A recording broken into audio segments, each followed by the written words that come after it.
നമസ്കാരം. Raf talk ഫുട്ബോളിലേക്ക് അവർക്കും സ്വാഗതം. സൗദിയിലെ ട്രാൻസ്ഫർ വിൻഡോയുടെ അവസാന ദിവസമായ ഇന്നലെ അൽ നസറിൽ നിന്നൊരു സൂപ്പർ താരം പുറത്തേക്ക് പോയിരിക്കുന്നു. ഒരു താരം മാത്രമല്ല, മറ്റ് ചില ട്രാൻസ്ഫറുകൾ കൂടി ഇപ്പോൾ അൽ നസറിൽ സംഭവിച്ചിട്ടുണ്ട്. ഒഫീഷ്യലായിട്ട് ക്ലബ് ഇക്കാര്യമൊക്കെ പ്രഖ്യാപിച്ചു കഴിഞ്ഞു. വിദേശ താരങ്ങളിൽ പ്രധാനിയായിട്ടുള്ള സെക്കോ ഫൊഫാന പുറത്തേക്ക് പോകുന്നു. ഐവറി കോസ്റ്റിൻ്റെ താരമാണ്. അൽ നസറിൻ്റെ മധ്യനിരയിൽ പ്രധാനപ്പെട്ട പങ്ക് അദ്ദേഹം കളിക്കാനിറങ്ങുമ്പോഴൊക്കെ വഹിക്കാറുണ്ട്. അദ്ദേഹമാണ് ഇപ്പോൾ അൽ ഇത്തിഫാക്കിലേക്ക് പോയിരിക്കുന്നത്. ഇത്തിഫാക്കിലേക്ക് ലോണിലാണ് ഏതായാലും സെക്കോ ഫൊഫാന പോയിരിക്കുന്നത്.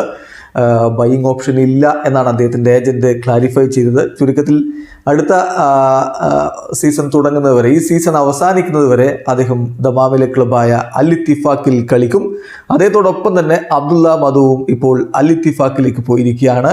ഹാഫ് സീസൺ ലോൺ ഡീലാണ് എന്ന് അൽ നസർ തന്നെ കാര്യം സ്ഥിരീകരിച്ചിട്ടുണ്ട്. കൂടാതെ ഒരു താരം കൂടി ഇപ്പോൾ അൽ നസറിൽ നിന്ന് അൽ ഇത്തിഫാക്കിലേക്ക് പോയിട്ടുണ്ട്. മറ്റാരുമല്ല, ഖാലിദ് അൽ ഖന്നമാണ് അൽ ഇത്തിഫാക്കിലേക്ക് പോയിരിക്കുന്നത്. അത് പക്ഷേ ലോൺ ഡീലല്ല, പെർമനൻ്റ് ട്രാൻസ്ഫർ ആണ്.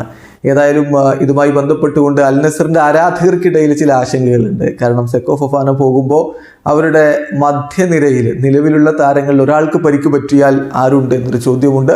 ബെഞ്ച് സ്ട്രെങ്ത് വീക്കാണ് എന്നുകൂടി ഇപ്പോൾ ആശങ്ക ഉയരുന്നു. എന്തായാലും ഫൊഫാന അടുത്ത 6 മാസക്കാലത്തേക്കുള്ള സമയത്ത് ദമാമിലെ ക്ലബ്ബായിട്ടുള്ള അൽ ഇത്തിഫാക്കിലായിരിക്കും കളിക്കുക. താരമിപ്പോൾ ഐവറി കോസ്റ്റിനോടൊപ്പം ആഫ്കോണിലാണുള്ളത്. വീഡിയോ അവസാനിക്കുന്ന ഫുട്ബോൾ ലോകത്തെ കൂടുതൽ വിശേഷങ്ങളുമായി റാഫ് ടോക്സ് എത്താം.